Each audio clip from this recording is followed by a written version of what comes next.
everybody, I'm Beebs Kelley. Welcome back to another video. It's time for a royal update. We have lots to discuss with the Sussex duo, but first, some good news. King Charles brightened everybody's spirits by having a little bit of an outing on Easter Sunday. So lovely to see him out. He seems happy. He seems to have a good amount of energy while he was out and about, so it was like really nice to see that he's doing well. Had a huge smile on his face. He seemed really happy to be there and to be able to engage with the public a little bit and to do something normal. And as I'm sure everybody recognizes, when you're going through something like that that's so disruptive to your life, then it can be just so beneficial to do something that you normally do. Probably uplifted him in so many ways. I was just really glad to see him enjoying himself and enjoy Easter a little bit. That was really nice.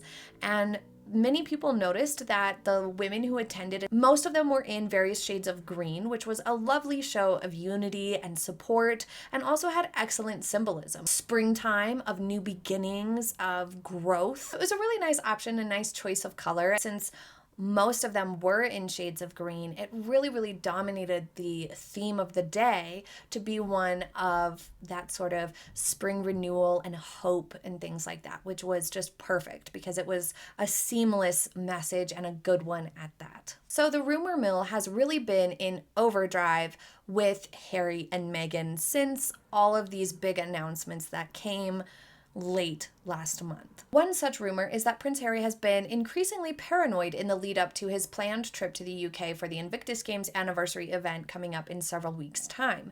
He is apparently worried that the royal family will betray him. I wonder why he would be so worried about such things. It's projection. Toxic people tell on themselves a lot, and I think this is just another example of that.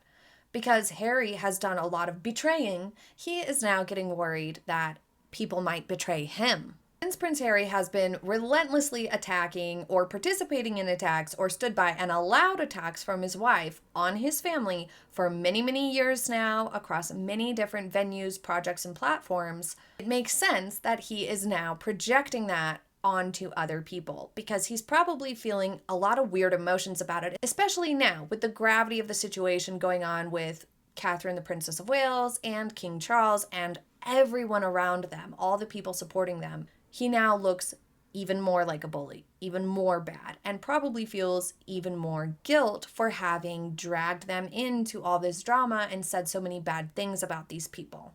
Most of which, if not all of which, was false. Just because he has no decency doesn't mean everyone else is equally lacking. But he can't see that, which kind of makes sense because he was once quite close with Catherine. Now he's essentially destroyed the relationship and has been hit with the reality that she's going through something very difficult, and that can be a very sobering realization even for the most toxic of people. Of course, I'm sure on some level he does care about her and is worried about her and feels bad, just genuinely feels bad as a human being for what he did. At the same time, a lot of people are saying he made the bed, he must lie in it, and I kind of agree. I think that the last thing anybody in the royal family needs is Harry and Meghan coming around and using this opportunity to get the guilt off of their chest, because that's what it looks like now. Harry and Meghan reconnecting at this moment very much looks like they want to get some of that guilt off their chest and make nice now that there's something serious going on, because they don't want to have the optics of being bullies to people who are going through serious health struggles, and they don't want to feel guilty for what they've done previously. So it's really shallow and self-serving for all of this press to be coming out now and these efforts to be being made now, at least the rumored efforts. But let's talk a little bit more about this. It really does make sense for Harry to have some anxiety about this. He is not trusted and likely knows to an extent that what he's done was so wrong. The lying, the public elements to his airing of grievances are being viewed in an especially poor light now. His projection that the British royal family or the firm will do something to undermine his visit is foolish, but it's perfectly expected because he did lie, he did exaggerate, and he did publicly manipulate stories to make his family and the monarchy look bad. He and Meghan together. And he has been operating from a very negative space for years now, so it's natural that he would become paranoid.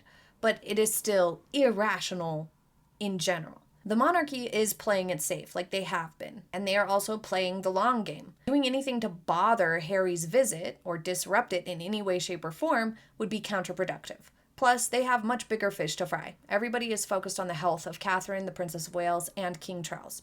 Prince Harry is very much not a priority. This reminds me, though, of the alleged quote that Prince William was concerned Prince Harry was not getting good therapy, but rather being negatively impacted by therapists, perhaps even along the lines of brainwashed, I think was a turn of phrase, I'm sure. It's a very valid concern, actually, because just like in all things in life, there are good therapists and there are bad therapists. Furthermore, sometimes an individual can sort of rabbit hole with therapy. They can spend entirely too much time focused on their problems, just be very, very malcontent, and their negative emotions and thoughts snowball. And therapy can sometimes, if it's not strategic enough, or if there's just too much of it, can sort of perpetuate that, enable that, and even encourage it. This theory has been studied recently a lot more than previously because therapy has become so much more of a big thing and more common over the last couple of decades. So now more than ever before, there's more access to data of how is therapy impacting people's mental health. Is the therapy helping to bring down the high numbers of reported mental health struggles? Alex Williams, Abigail Schreier, and others have done deeper dives of this recently and examined the effects of frivolous therapy, how it can create a cycle of the patient hyper-focusing on problems or negative mood states. Every single bad mood, every single bad thought or unwanted emotion or feeling is kind of overemphasized and overexamined by the patient or the person in question. At times it's in the context of trying to label that feeling. That type of process is encouraged for people to use so that they can realize that they're feeling tense because of circumstantial issues. There's nothing wrong with them. They're okay. They're just having a tense time, which happens to us all, and they just need to learn to manage their stress. Problem is that sometimes this can sort of morph into the patient starting to think that whatever negative mood state they're having at that time, whatever struggle they might have in that moment, must be caused by someone else, triggered by someone, something from the past, something someone did to us. Somebody else is to blame for the way we feel right now. Because you start diving into, well, you have this pattern of thought because of this that happened in the past. So then this patient might sometimes start to blame everything on a past event or somebody who they used to interact with a lot or things like that. For example, I hope this makes sense. What I'm trying to say is that the person can then get stuck trying to make sense of every little thing, every little thought, and give meaning or reason to every single feeling or emotion. Sometimes we just have feelings, though. Sometimes we are just tired. Sometimes it is something we just need to own. I'm annoyed right now and I need to get over it. And it can also sometimes encourage the person to assign blame for their everyday moods or feelings, thoughts to, say, past trauma or somebody from their past or their childhood, for example, or that their previous experiences and previous bad experiences in particular are why they cannot do something now, today, why they can't act properly now, why they can't let something go because something else happened in the past. Sometimes bad therapy or too much therapy can encourage these sorts of patterns in people, which create worse behavior and hurt interpersonal relationships over time. This can become problematic in many, many ways. Simply, it puts a person on a therapy treadmill. No matter how many hours they spend in therapy or how much time they spend meditating or working towards these things or thinking about these things or trying to process these things, they never actually get anywhere. They never actually get to that point of growth where they can now just handle things the way they are. They never progress out of therapy and move past these things that were bothersome. They never put a problem down and say, I'm done with this now. I'm moving on from it. It's a slippery slope, giving significance to every fleeting emotion, thought, or feeling. Sometimes we do have short-lived bad moods, and it has nothing to do with our past. It is not complex, and it is very basic. They're not big problems. They're not problems at all. So encouraging patients to examine every single little thought, feeling, emotion can backfire majorly into that person kind of getting stuck ruminating, which is a problem in and of itself. I personally do think that the likelihood of this being part of Prince Harry's problems is very, very high. He has talked at length about how much therapy he has had, and he has gone down very unhealthy paths simultaneously. For example, airing your grievances and making stuff up on Oprah was a very unhealthy choice. Unhealthy for him, unhealthy for his interpersonal relationships, damaging to his life in general. That is like categorically a bad choice. We know that he doesn't always cope with things in the healthiest of ways. He also lacks a support network similar to that which he had had growing up, or what he was used to back in the UK. He's also gone through major life changes like having kids, getting married, moving to a new country, changing profession, if you could call it that. So he may have been in the unique position of becoming much more reliant on therapy than somebody else who didn't have all those factors at play at that given moment. He may have perhaps been vulnerable to getting tunnel vision with it, with therapy, for example, and beginning to view everything through that therapy lens can create that situation where you focus on your problems far too much, almost exclusively. And that is equivalent to rumination, which is a hallmark of depression and mental health issues in and of itself. And we could interpret what Harry has been doing the last few years as a manifestation of this phenomenon. That he has been hyper-focused on his problems, unwilling to let them go, constantly has them on repeat, reiterating over and over, and simultaneously, he's been content on blaming absolutely everyone and anyone else, never taking responsibility for his actions, and viewing things in a very binary fashion. And apparently, he has also been resisting the prospect of actual growth and achieving progress. And let's move on to the Meg. Rumors came out that she was pumping the brakes on her terribly named American Riviera Orchard Montecito, perhaps because she realized the optics would be really bad in light of Catherine's announcement. But it might be much more likely that it's actually been put on hold until further notice because she doesn't have her stuff together, so to speak. She is trying to find a CEO and fluttering around a dozen or more types of products and doesn't yet have the trademark approved. So she's not quite ready to actually do anything else at this point.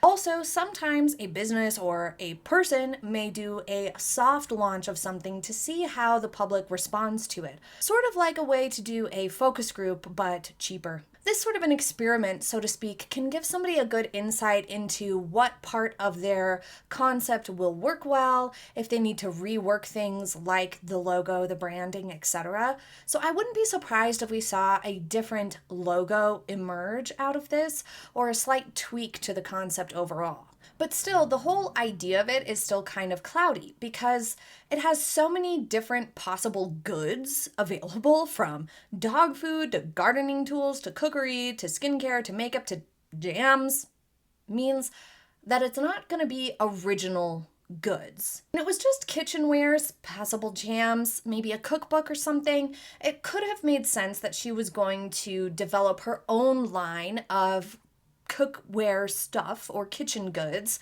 to go with a potential cookbook, cooking show, maybe some pantry shelf stable sorts of goods like preserves, for example, or even like olive oils and things like that. That can make sense. We've seen it happen lots. Think about the Food Network stars. Even Chrissy Teigen has had cookbooks and cookery in Targets and things like that. Aisha Curry, a lot of celebrities who just, you would assume, presumably, enjoy cooking, have done that. It's kind of like if you don't want to do skincare or something, then something home goods like cooking can be great because it's easy to share recipes or short videos on social media platforms to stimulate your own advertising and sales for those products and cookbooks and things like that. So it's an avenue that is kind of well tested, and I could totally see the Meg being drawn into something like that because it's also a really popular choice amongst more, maybe less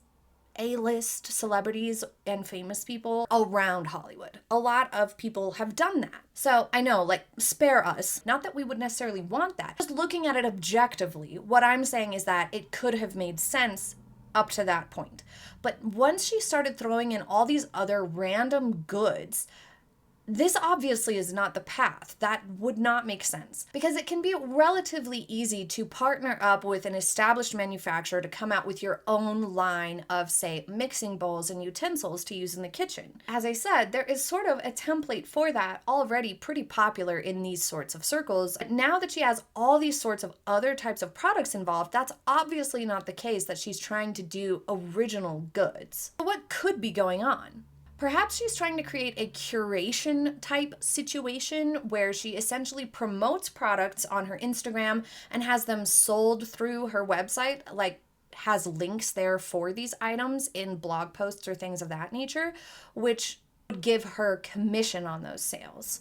Or, as many others have pointed out, it seems fishy enough to be a possible laundering scheme. All we know for certain is that it's terrible branding and marketing no matter what she tries to do with it. Her personal brand right now is very, very negative.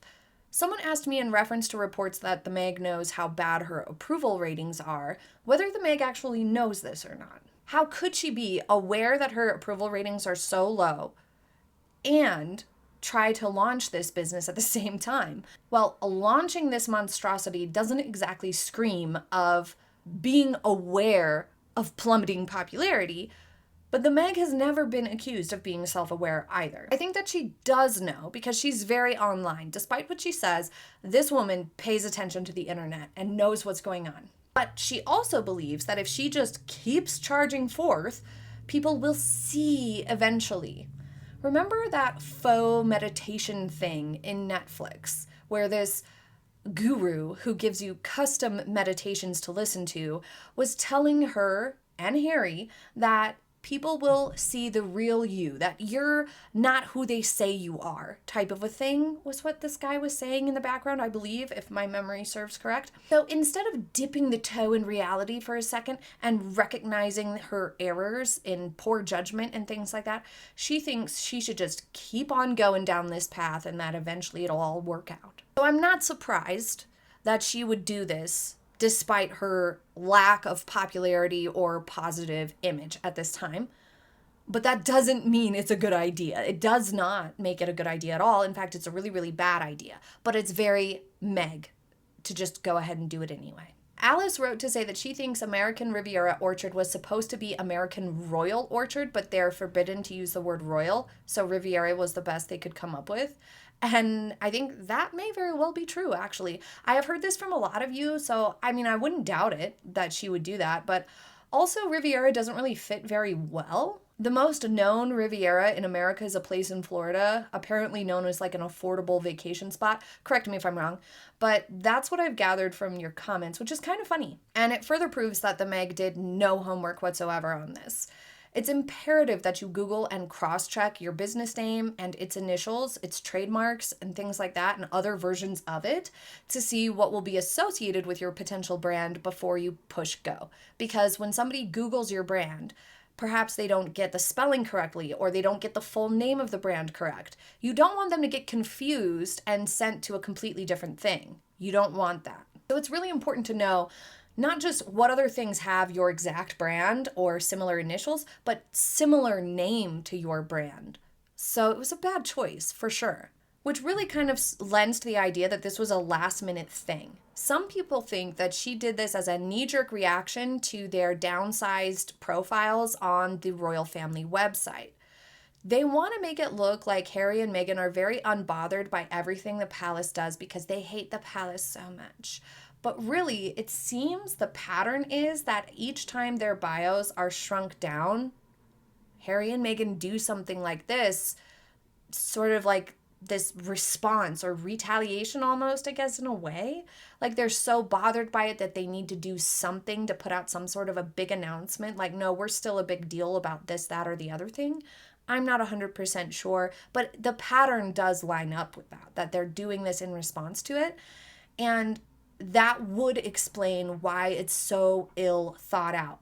that she didn't have her ducks in a row before she made this announcement, that it's all just kind of, maybe it's blurry because she didn't have professional cameras used. Maybe it was just shot with something basic and there wasn't like good lighting and stuff. So they had to blur it to make it look like it was on purpose. Who knows? But there is reasons why that could make sense, that it was a retaliation to the downsized bios, and thus Meghan just rushed this out there as a response without thinking it through. Regardless, Harry and Meghan are still pushing really hard with their public relations and their personal images, their brand imaging and things like that. And we have a video coming up discussing their shift to their PR approach. I'm wondering if you've spotted the change that they have made. We're going to dive deep into that in an upcoming video. Be sure you subscribe so you do not miss it, and leave your thoughts below on these updates. Thank you so much for joining me today. I hope you have a very happy day ahead, and I will see you next time. Bye.